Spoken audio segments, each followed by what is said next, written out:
lot of crazy news is coming out. I don't know, is it springtime? Is it summertime? Is that why all this crazy stuff? Okay, so FSU shooter. We'll talk about that first. Gene Hackman in a minute. But FSU shooter, Pheonix Ikner, right? That's who we're being told this guy is. Pheonix Ikner, 20 years of age. Well, when he was younger, he went by Christian Erikson. And so his mother's name is Erikson, his father's name is Ikner, and there's going to be a custody battle. And I want to say this is when he was 10 years old. When he was 10 years old, his mother is going to take him to Norway, and then she's going to get arrested on the way back or at the airport, and then she pleaded no contest to taking the minor or something, and then she's going to sue the father, Erikson, or Ikner,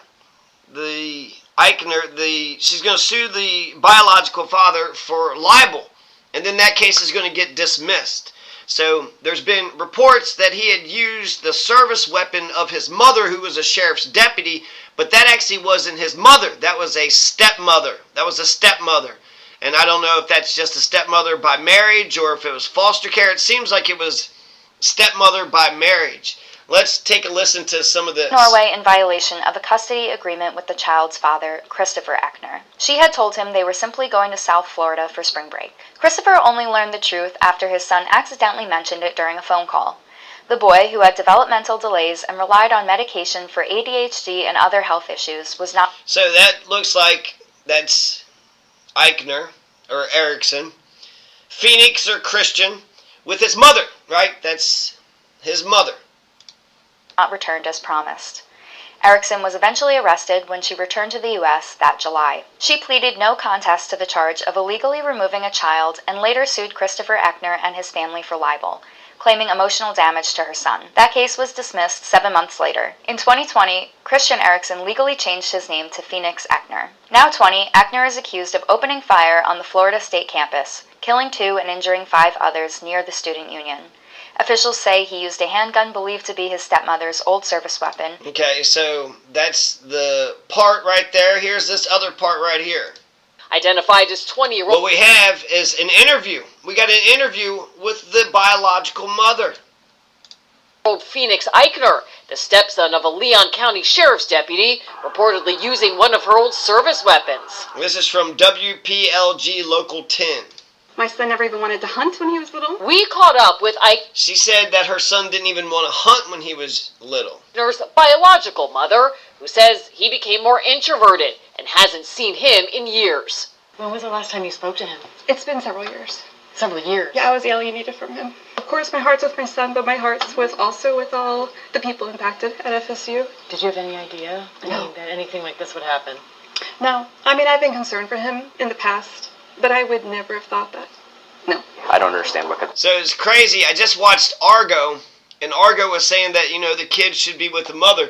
And in general, you want good parents, parents that want to be parents, parents that want to be with their children, to want to nurture them, guide them, educate them, champion them, have their backs.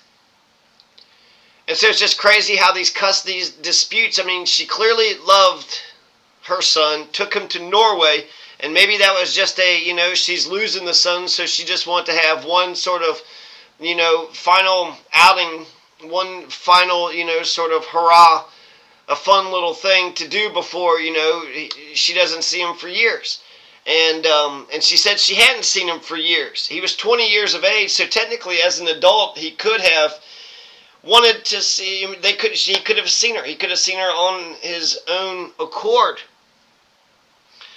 So it's just crazy how shit falls out like that, I'm not saying one way or another, but I can see a scenario where if he would have stayed with his mother and didn't have this terrible custody battle, people are saying kidnap, right? Isn't that the craziest thing? Kidnap your own kid. In terms of natural law, isn't that your kid? And then in terms of contract law, a minor can't make an agreement until they're 18. So who's making the decisions? Somebody's making the decisions for that kid. And having some sort of joint custody makes sense. But then because our court systems are adversarial, that's the term that is used, adversarial. So it's not investigative. It's not let's find the truth and then let's use the truth as a bedrock to make the best, informed decision. And let's not use the truth to get justice or to get peace or to have domestic tranquility. Not use the truth for anything. The truth doesn't even matter. It's the adversarial. So one side is supposed to have a vicious case. The other side is supposed to have a vicious case. And then somehow we're supposed to figure out the truth in between all this craziness. And sometimes the truth could be in between. Sometimes the truth could be totally on one side and not the other. Sometimes the truth could be outside of both of them. The truth is immutable. The truth is eternal, forever and ever and ever. So here is just a little clip that I saw of this little walkthrough. So they released the body camera of Gene Hackman's death. And they said that they smell gas. They smell gas. It is crazy that both of them, died at the same time. And so this female police officer, deputy, she's going to walk past the gas stove and she's going to say she smells gas. And then the person's body camera that we're looking through right here, he goes over there. And at first he's skeptical, but then as he walks away, he says he smells gas as well.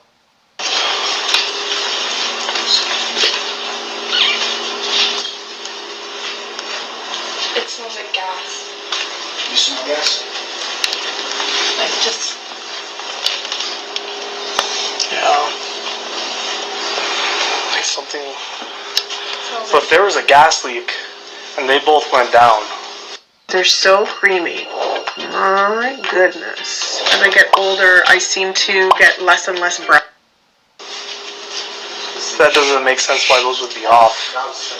So it's not on, but I smell gas. smell it. You heard him. He says I smell gas. he smells gas. He said it twice. I smell gas. Let's listen to it again. Something... So if there was a gas leak and they both went down. That doesn't make sense why those would be off. So it's not on, but I smell gas. smell it. I smell gas. So, they're just saying that they smelled gas. The gas company came in and they said that there was no leaks. Is that true? Is it not true? It does seem crazy. I mean, were these windows open right here? Is that how they got in through the windows? I don't know. If the house was enclosed, houses explode.